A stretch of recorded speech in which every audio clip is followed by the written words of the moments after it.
Hey guys, what's up? So today I'm going to talk to you about my journey with insatiable hunger and how I ended up finding a GLP-1 and started on my journey with Ozempic, which started in 2022. Now, I have always had this humongous appetite, insatiable hunger that's gone on for years and years, literally decades, my entire adult life. And I'm going to talk to you about the things that I did so that I wasn't eating all day long, and some of the tricks that I did that weren't necessarily healthy to do, some of these crazy things, and the path that led me to where I am now. So for those of you who haven't followed me yet or don't know my story, hi, I'm Jules. I have lost 50 pounds. I've gained muscle. I started this journey back in 2022 when I was 51. I now feel better than ever, and my sole goal is to really share my journey, my experience, the things that I did that weren't so good, and the things that I have implemented that have been positive and been hugely influential on my life, to try and help other people navigate their journey. If you would consider subscribing, that would be amazing.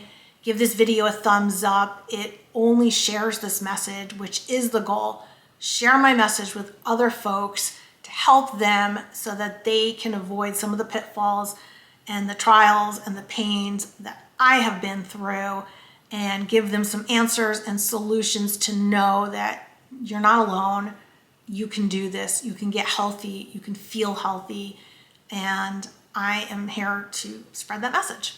So I'm going to start with some of the crazy things that I did back in the day to try to satiate my insatiable appetite when I didn't know what I was doing. So one of those things was back in my early 20s, I was taking a trip to Mexico, and I literally packed an entire suitcase of flavored seltzer water because I was so afraid of just constantly being hungry all the time and not knowing how and what I could do, which is what I did when I was home. I would just be constantly drinking this flavored non-caloric seltzer water to just fill me up with something.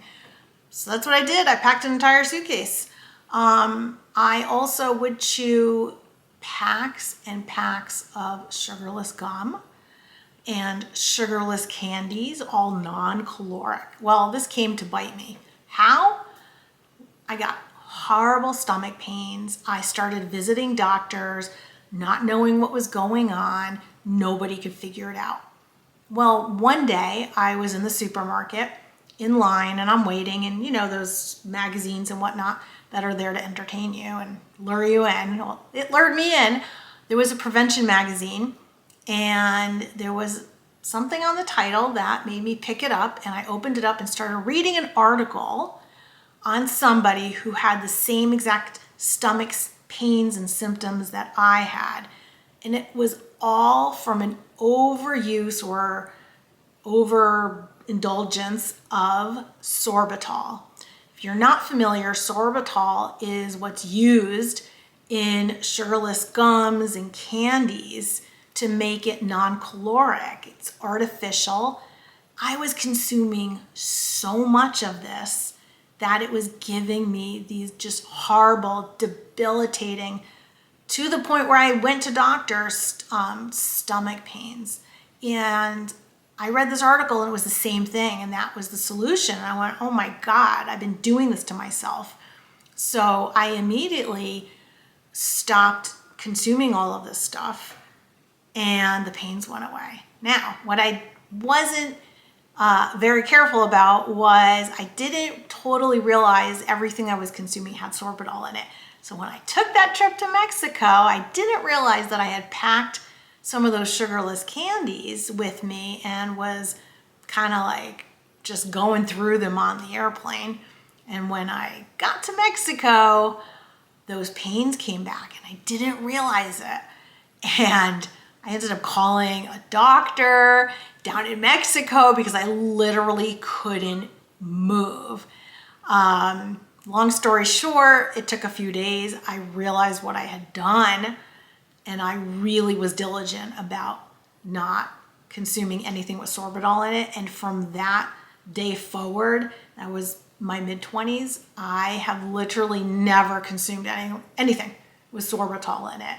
I think my body must have just become super sensitive because I was over consuming so much of it.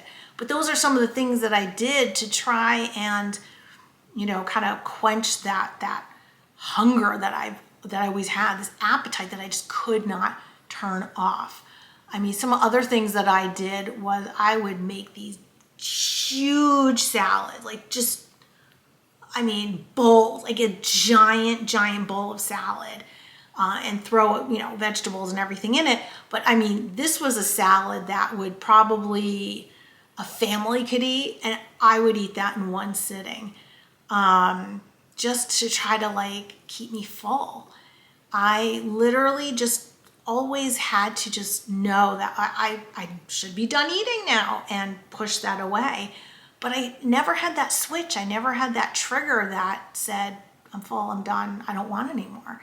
That just never happened. I had to use my brain to say, I probably had enough, this should be sufficient, or wow, it's really embarrassing if I eat more. That's how I felt anyway.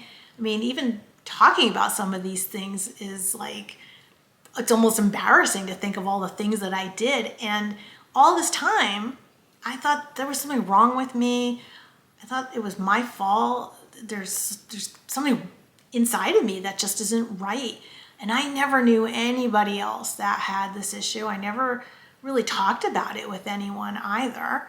So it wasn't until more recently with the GLP-1s where people started talking about this. And I went, wow, this is incredible. This has been me. And jumping onto Ozempic, which is what I got my start with, all of a sudden it was like a switch. And for the first time, I felt full. I didn't have that crazy, insatiable appetite. So during this time prior to Ozempic, I am somebody that I have a lot of willpower. I have a lot of discipline, and I was on and off different diets and, doing Weight Watchers and low carb and high carb and low fat and all these different things. And when it just wasn't working, it would work for a short period of time, but long term, it just didn't work. And of course, I blamed myself. I couldn't figure it out. I'm constantly reading magazines and studies and trying to, what is it? What is it about me? Why can't I figure this out? And it wasn't until 2022 when I said, hey, all right, I'm going to try this again. I'm going to give it my all. I'm going to just really go balls to the wall on everything. And I've been a competitive athlete. I know what discipline is. I've done a lot of things in my life that have shown a lot of discipline and a tremendous amount of willpower. Why can't I figure this food thing out? Why can't I figure my weight out? All right, I'm going to do it again. So I did. I started running. Not only running a few times a week, I said, I'm going to run every single day. I'm going to do 3 to 5 miles. And then on the weekends, I'm going to go more. I'm going to lift weights and I'm going to dial in on the nutrition. And I did all of that. And even my doctor at the time suggested a GLP-1. And I said, nope, I don't want to rely on something that's on the outside. I got to figure it out. Give it one last shot. And I tried it and did it for about 6 months and could only budge the scale by about 5 pounds. And I'm putting in so much effort, time, effort, energy, thought power. And I work a full-time job on top of this. I'm a wife, I'm a mom, I got other responsibilities, but I literally put my entire self into it. And it's so defeating when you do that and you're not really getting the results out of it. So finally, that September of 2022, I said to my doctor, all right, let's try this Ozempic thing. Let's see. And I tried it and I didn't change anything. I was still doing what I was doing. I was still, running, not every single day. I was probably running 4 or 5 days a week and lifting weights and, still looking at my nutrition. So I really didn't change anything, maybe running a little bit less. Tried the Ozempic, and all of a sudden, I remember the feeling that I had I think it came about 24 hours later for me, and it doesn't happen like that for everybody. 24 hours later, I just wasn't as hungry, that insatiable appetite that I had. I didn't feel that anymore. For the first time, it was like a light switch. And I remember asking my husband, I'm like, is this what it feels like? Because he's tall and lean and pretty much always been that way. And I said, do you eat something and then you just feel full and you're done and you just know it? He's like, yeah, like, duh. And I'm like, well, that's never been me. And until I took Ozempic, I've had this insatiable appetite and feeling and self-blame and self-loathing and shame for decades. But now I take this GLP-1 and all of a sudden I don't want the food anymore. I feel done. I'm satisfied. What is this? This is crazy, but crazy good.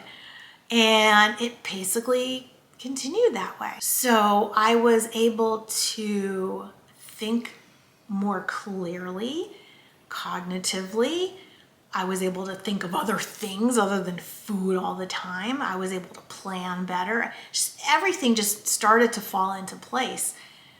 In order for me to really maximize the GLP-1 and where I wanted to get with my journey, I did have to dial in even more with my nutrition, but I wanted to.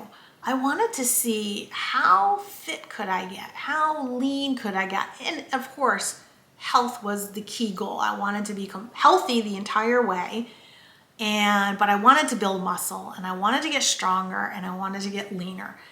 And so that's what I did, and it really, really turned my life around. And it is one of the most amazing things out there that I'm just such a huge advocate for. I really think that Ozempic, Wegovy, Mounjaro, Zepbound, aka semaglutide, and tirzepatide are such a game changer for people mentally, emotionally, and of course physically, to make us so much healthier. Originally, I wanted to go off of them when I hit my goal, but I realized over months and months that what I did to lose the weight, I need to continue doing. Like anything else, whatever method you use, you probably need to stay on it. And I say that, and I've done the research, about 10 to 15% of people are able to go off of a GLP-1 and maintain their weight. But that means the vast majority of people are going to need to stay on it to some degree to maintain the weight loss once you hit your weight goal. So just know that going in, maybe you can go off, but probably you're going to have to stay on to some degree. And I have other videos on maintenance that you can go back and watch specifically, because I've been in maintenance now for over a year and a half. I'm still on a weekly dose. I take 12.5 Zepbound weekly dose. It works for me, makes me feel great. I still eat a lot, but it also keeps that food noise, that insatiable appetite at bay. So I'm still able to eat a lot, but I still have that light switch that says, I'm done. And I also don't have those like uncontrollable, like crazy, cravings and binges and things of that nature. So if you are struggling in your journey and you're considering a GLP-1, or you're on your journey with a GLP-1, just have faith and have patience. It's going to work. It works on the majority of people. And if for some reason, if you're on it and it's not working, there are ways of fine-tuning in certain things, other areas of your hormones and food and whatnot, to make it work, sometimes higher doses, things of that nature, but have patience. I know patience is something that I don't have, and I'm like, I just want to get there as fast as I can, but life doesn't work that way. And we didn't get overweight and put on this weight, in a day or two. It took a long time. So, and it is a lifelong journey. I'm still learning, I'm still growing, I'm still figuring this thing out. Maintenance is a whole different thing, but the key message is I want you to know that you're not alone, that if you have any of this insatiable appetite, food noise, anything of that nature, there are solutions out there. There is something that can help you. And if this message has resonated with you, definitely consider, again, subscribing, give the video a thumbs up to help this message reach other people. And you will also be alerted to the next videos that are going to come out. And I hope you stay strong.